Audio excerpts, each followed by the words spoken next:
of money that is strangling our political system and making real debate that we all so desperately want on trade, on bank reform, on taxes, healthcare, education, virtually impossible. Later on in the show, we'll tell you again how you can get into this whole situation, learn about the Get Money Out campaign, and ultimately stop the political pro-wrestling that we're still getting from most in Washington and, for that matter, outside Washington. We begin today with other folks who are mad as hell, however. Protesters, as you may have heard, are spreading from a small, unrelenting, and persistent group on Wall Street to an ever-growing group in San Francisco, with more planned tonight in Boston, Chicago, LA, even Dallas. The numbers multiplying in Lower Manhattan, where the movement started, as the city's labor unions are now pledging to join, taking the number occupying Wall Street next week from a few hundred to a few thousand. It is not clear what their desired agenda is, but we can only hope it's to help us get the money out. The mega panel today with us, Ari Berman, Touré, and Crystal Ball. And it's very interesting. Hi, guys. Nice to see you. Happy Friday. Nice to see you. You don't know this at home, but just seconds ago, there was a man attempting to adjust wiring on the back of Crystal Ball's head. She can't really hear anything, but she's going to pretend and play along like a good professional would. That's why I love when that happens. We can hear you. I want to put those guys on the camera. Anyway, we'll talk about that.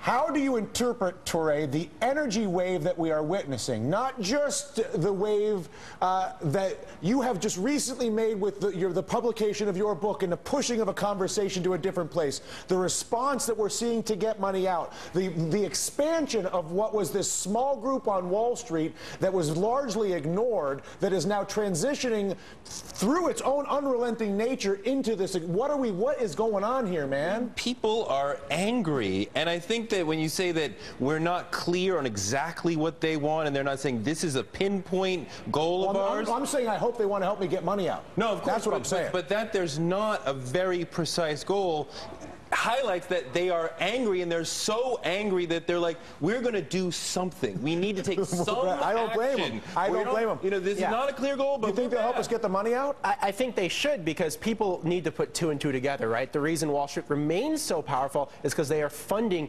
both political parties. And the reason why we get people in the Obama administration who were part of the deregulation push of the Bush administration is because of the money. So I'm glad you're talking about it. I'm glad they're out there.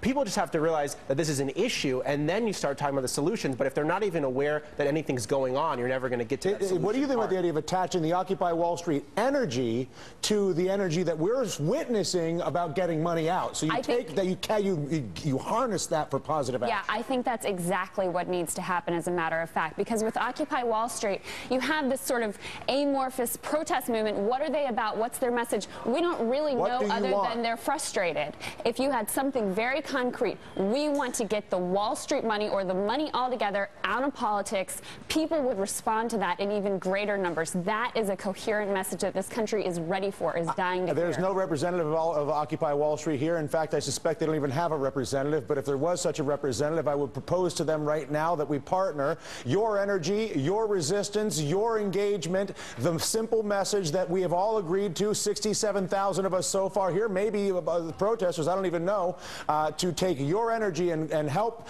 to harness that energy for positive change around the singular, exclusive focus of Get Money Out. Think about it. Go learn, if you wouldn't, about the actual amendment. That's all it is. You can hate me, you can disagree with me about everything else, but if you want to get money out, I'd love to work with you. It does seem like the 2012 election, even though the political apparatus is nowhere near this, and they called the Politico, wrote about us the other day, called us the Chicago Cubs. They're like, Radigan's lost his mind. He's going to try to get money out of politics. The guy's a Fruit Loop. And if you look at the election, they're going to spend $8 billion next year, which is absolutely correct. At the same time, I don't see how this presidential election doesn't come to this issue because of the amount of money we're going to see spent. Yeah, well, I'm a Cubs fan, first off, so go Cubs, even though there's some dark days right now. But yeah, I mean, the Obama campaign, it said they're going to have to raise $1 billion. Mitt Romney, Rick Perry, all these guys. Money. Chris Christie's meeting with a bunch of hedge fund guys right now to plan his campaign. So yeah, both parties are complicit complicit right now in this problem. I wouldn't say they're complicit. I would say they're trapped. Yeah. Because if any one person in that system attempts to get out, I just torch them. And so I think it's also important for us as we all learn. I just did my own learning about this, that we actually learn to have it's a weird thing to say, people are going to be confused, a little bit of empathy and compassion for everybody in the political process for the simple reason that they are trapped inside of that system. Some willingly, some delightfully, some unwillingly. You'll never know the difference, but what we do know is if we don't relieve all of them of the money at one time, on three, 1, 2, 3, out with an amendment, there's no other way to do it. The panel stays, the conversation continues. We take a break. Bernie Sanders joins us out of D.C. right after this. Well, we talked about the Occupy Wall Street protesters. One of the folks with them and another ally in the Mad as Hell narrative, Vermont Senator Bernie Sanders. I shouldn't say mad as hell narrative because having talked with you, Senator, I actually am quite clear that you are mad as hell. If you were to look at these protesters and their energy, and you were to look at the energy in our Get Money Out petition with the message, what I call the caveman communication, Senator, 3 words, get money out. How do you interpret the rising energy? I think more and more people understand that if we're going to get out of this recession, if we're going to create the millions of jobs we desperately need, you know what? You have to look at Wall Street. These are the crooks who have plunged us into the horrendous economic situation we're in right now, and we're going to need fundamental reform of Wall Street, breaking up these behemoths. They're demanding that capital on Wall Street goes into the productive economy, create real jobs for our people. So focusing attention on Wall Street is exactly the right thing to do in my judgment. I guess the only place where I would disagree with you, Senator, and maybe it's not so much of a disagreement as a distinction, is what Ari was saying earlier, which is that because Wall Street is so active in financing the political system, that while the need to address the gross dysfunction in the capital markets, which you described perfectly, that the only way to address that is to cut off the flow of money from Wall Street to Washington by, again, pushing to get the money out between those two institutions. Well, that's not in opposition to what I'm saying. Obviously, we have a horrendous campaign finance situation in America today. But it's not just Wall Street. Wall Street is very, very big in terms of funding their friends and punishing those of us who are opposed to them. But it's not just Wall Street. It's the energy companies. It's the military industrial complex. It's the drug companies. It's big money flooding Congress with campaign contributions and lobbying. Clearly, we need real campaign finance reform. And I should tell you, Dylan, that the Citizens United decision obviously made a very bad situation worse, because now these guys can put money into campaigns with no disclosure at all. Nobody knows who they are or how much they're spending. Which makes it how important, by your measure, that we get money, that we make getting money out a central issue in this presidential election. How important is it that 2012 becomes a referendum on getting money out of our political system? Well, I think, as I said, the current campaign finance situation is an absolute disaster. We're talking about huge, huge amounts of money coming in from very wealthy individuals, large corporations who want to dominate the agenda in Washington. Citizens United has made it even worse. So if we are talking about the United States as being a vital democracy where ordinary people have power to determine what happens, obviously, you need real campaign finance reform. In my view, that means public funding of elections, getting corporate money out of the system. But we have to begin with knowing we got to get the money out, and then we can have the debate about how we're going to replace that system. Senator, what is your interpretation of the efforts on China from your colleagues, particularly on currency manipulation and trade? And obviously the White House doesn't seem to be on board with this. The Treasury never classifies China as a currency manipulator. And this is a very good campaign platform, but how much of what we're seeing from the politicians in the Senate is intended at really engaging China, and how much of it is bipartisan pandering?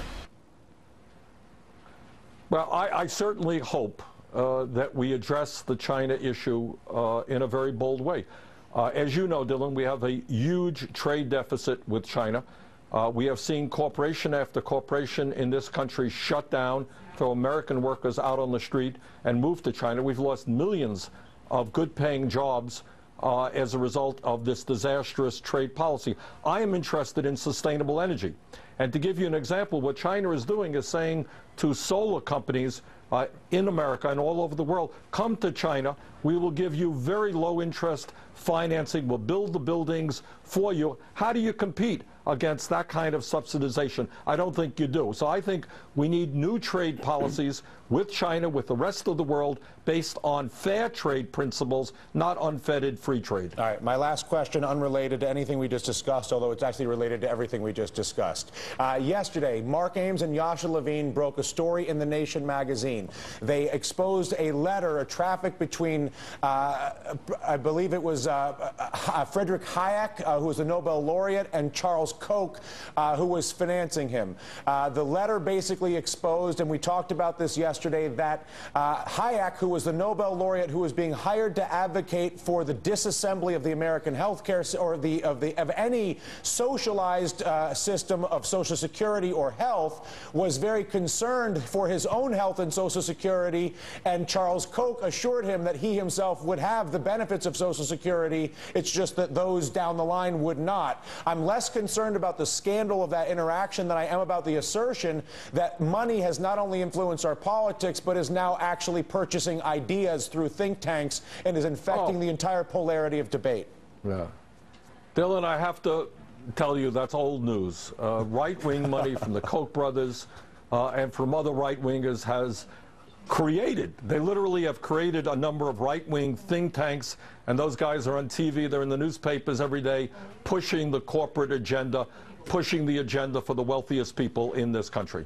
Last question, and I'll let you go, Senator. What do you think about, not that you have any a horse in the race, but what do you think about my idea of approaching the Occupy Wall Street crowd, which obviously has a tremendous amount of energy, and suggesting to them that the action item for 2012 is to get money out? Well, I think that's part and parcel of the kinds of reforms we need in the United States of America. I'm going to just give you an example. Wall Street spent billions of dollars, Dylan, fighting to deregulate their industry, which led us to the illegal behavior which caused the recession. So these guys, Wall Street and these other large companies, are spending huge amounts of money influencing politics in America and the legislative agenda, and of course we've got to get that money out of politics. Senator, it is an absolute delight to talk to you. Thanks for the time. Bernie Sanders. Thank you very much. Thank you, Senator.